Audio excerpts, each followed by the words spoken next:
Së pari, duke i uruar të gjithë deputetëve punë të mbarë në këtë legislaturë historike për Shqipërinë tonë përbashkët, një legislaturë që do donim të gjithë majtas, djathtas të përmbyllej me antarësimin e plot Shqipërisë në Bashkimin Evropian.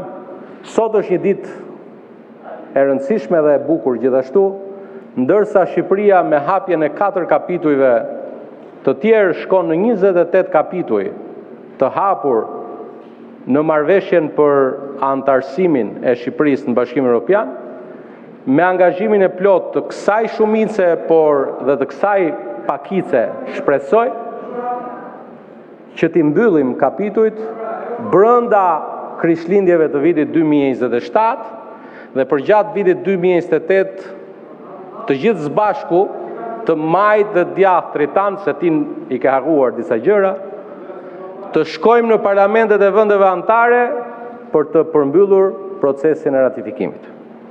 Dhe ndërkohë të kemi bërë këtu plot detyra shtëpie që ndërlidhen tërësisht me këtë. Kjo mazhorancë do të propozojë në kuvend pas këtyre ndryshimeve rregullore, të cilat janë jetike për punën e përditshme të kuvendit, edhe çështje të tjera, përfshirë këtu dhe reformën zgjedhore që duhet ta fillojmë me njëherë, ku ndër shumë detyra shtëpie kemi edhe parashikimin në kodin zgjedhor të mënyrës së zgjedhjes së anëtarëve të Parlamentit Evropian.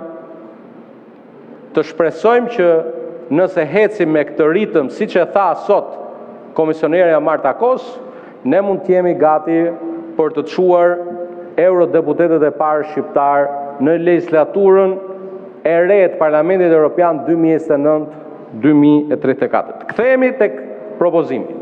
Ky nuk është një propozim i ri, por natyrshëm për herë të parë është depozituar i plot në formë, në përmbajtje, dhe që ka të bëjë me një transformim të domosdoshëm të organizimit të kuvendit të Shqipërisë sipas nevojës që ka sot kuvendi dhe që ka sot Shqipëria jonë e përbashkët.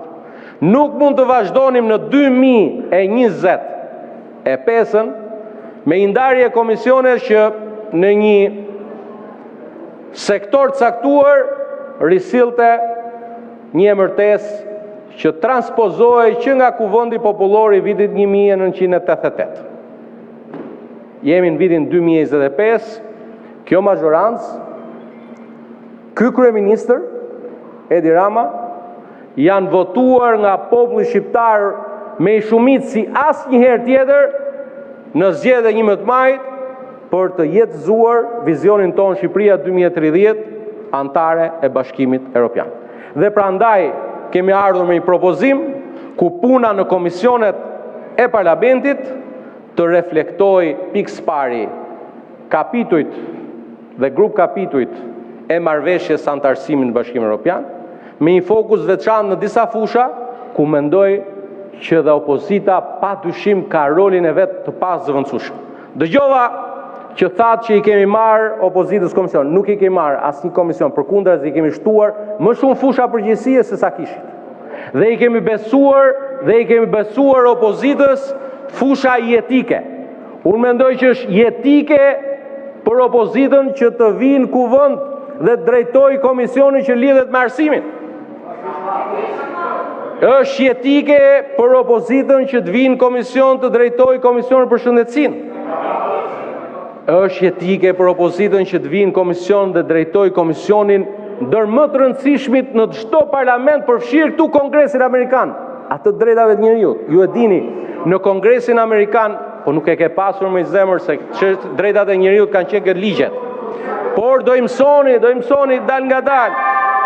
Unë mendoj që është jetike për opozitën që të vinë kuvend pas asaj vote historike të 11 majit diasporës që t'i besohet opozitës drejtimi i Komisionit Diasporës që lidhet në mënyrë shumë të plot edhe me çështje që kanë të bëjnë me kulturën, sepse na duhet që t'i shërbejmë diasporës më mirë se çdo herë tjetër, dhe na duhen edhe çështje që lidhen me turizmin. keni kritikuar gjatë gjithë. Mbaroni fjalin zoti Balla. E mbylla. Do kemi kohë gjatë prezantimit t'ju them më shumë për këtë gjë, por ka një gjë që ju kam dëgjuar me shumë vëmendje, që ke thënë, keni shkrirë Komisionin e Integrimit. Nuk kemi shkrirë Komisionin e Integrimit. Përkundrazi, kemi çuar Komisione Politikës Jashtme, pra punët e jashtme i kemi bërë bashkë te Komisioni për Europën, sepse kjo parti, Edi Rama dhe Partia Socialiste janë votuar pikërisht për këtë vizion. Ndërkohë që ju Europën nuk e kishit fare pjesë të diskursit dhe të angazhimit tuaj politik në fushatën e fundit. Ne jemi votuar për Europën dhe punët e Europës padyshim duam t'i bëjmë bashkë me ju dhe jeni të ftuar që bashkë me ne të punojmë për këtë realizimin e kësaj aspirate historike Shqipëria në Bashkimin Evropian. Nëse doni të jeni pjesë e kësaj, bujrum votoni ndryshimet e propozuara. Faleminderit dhe na vaf mbar.